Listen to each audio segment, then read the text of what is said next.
Welcome to our lesson on quadratics. Specifically, we'll be talking about completing the square. Okay, so let's get started. If you have an example like this, we are supposed to express x squared plus 4x plus 1 in the form a into brackets x plus b all squared plus c. Then we would also consider this one, and then finally we consider the last one, which is 3x squared minus x plus 6. So I'm going to show you the best way to complete the square, the easiest, and I think it will help you a lot. So let's get started. So this is the first one that we have. Remember, we are expressing it in the form a into bracket x plus b all squared plus c, okay? So the first thing that you would want to do, okay, is to make sure that the coefficient of the x squared term is 1, okay? And this question came in the form where this is 1, so it's easy to start with. Now you open up a bracket, okay, and then you write x, okay? Then what is the sign here? Sorry, this is plus, so you introduce the plus sign.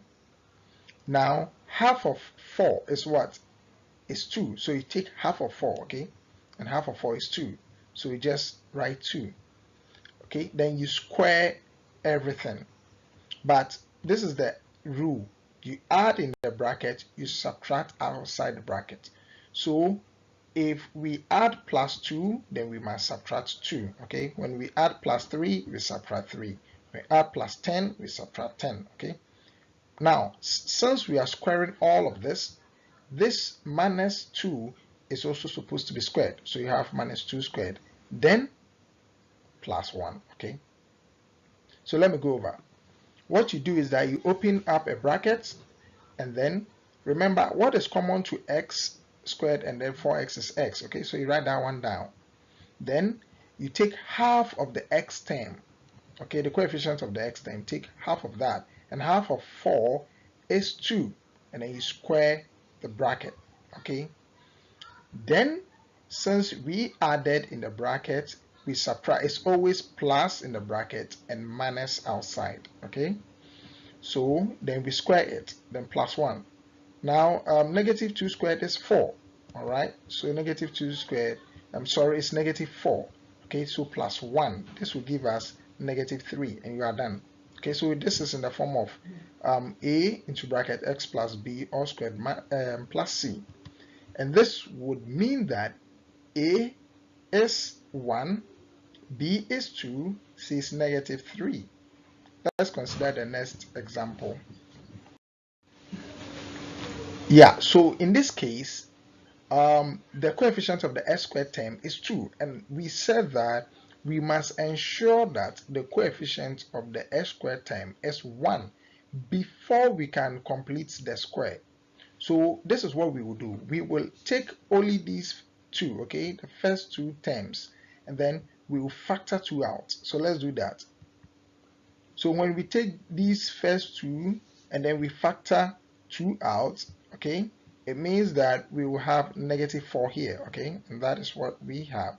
So now we can apply our idea of completing the square.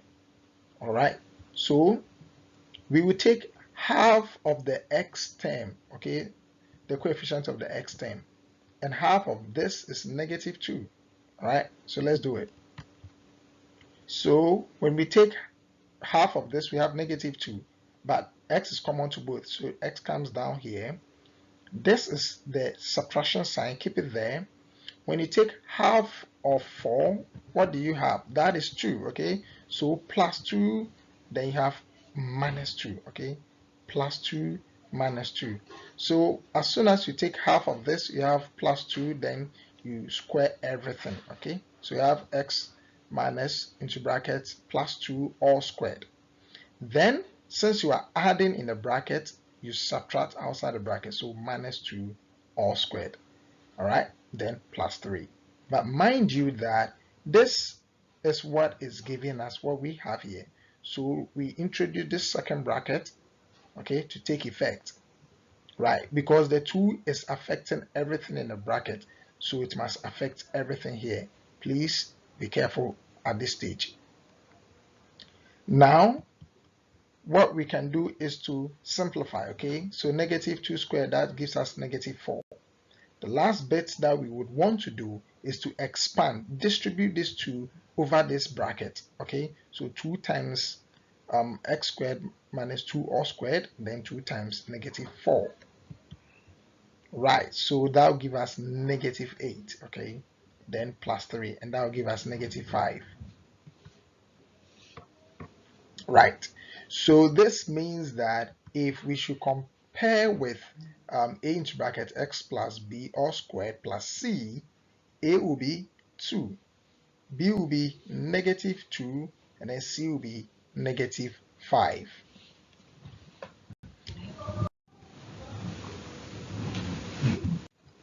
So let's consider our last example.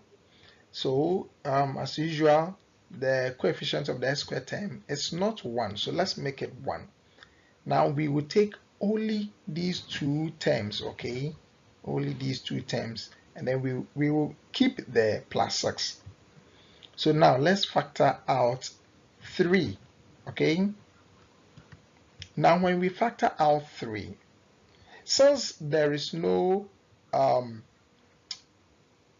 number here that 3 can divide, okay, a number that 3 is a factor of, there's this technique that we use, okay? So this 3 that you are factoring tends to divide this term, okay?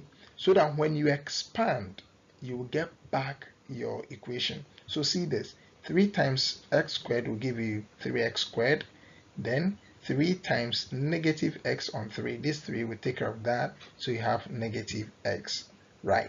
So whenever there is no number here to help you easily factor out the coefficient of the x squared term, don't worry, you factor it out, but divide it, okay?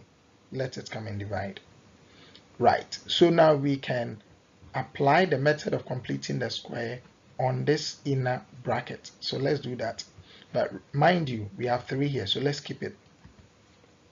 So the 3 is there, and then we open a big bracket, and we open another bracket. Now, what is common to both is x. So we have it here.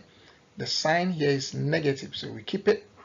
We take half of 1/3, and half of 1/3 is 1/6, okay? So that is plus, so that we will subtract here, okay? So we have plus subtraction, okay? That's what it always happens. So you add in the inside, then you subtract it on the outside, right? So we have plus 1/6 all squared, okay? Then minus 1/6 all squared. Then we close the bracket because all that is here came from this one, okay? So this gives us what is here. Then plus 6. All right, so now let's deal with this. This will give us 1/36. Okay, so yeah, it gives us 1/36, and then negative times positive is negative, okay? So the next thing is that we would use this 3 and distribute it over this and that. So let's do that. So 3 times this will give us 3 into x minus 1/6 all squared, then 3 times negative 1/36. But remember that 3 goes into 36 12 times, okay? So plus 6. And this will give us plus 71/12. Then we compare with a into bracket x plus b all squared plus c. It means a is 3, b is negative 1/6, all right, and then c is, of course, you can say 71/12 or 5 whole number 11/12, right? So in summary, what you are supposed to do is that you ensure that the coefficient of the x squared term is 1. Okay, if it is not 1, you need to do factorization so that it becomes 1. Then you take half of the x squared, half of the coefficient of the x term, all right, and then you add on the inside bracket, and then you subtract on the outside bracket. But remember that you must always square them. Okay, and that is how to complete squares.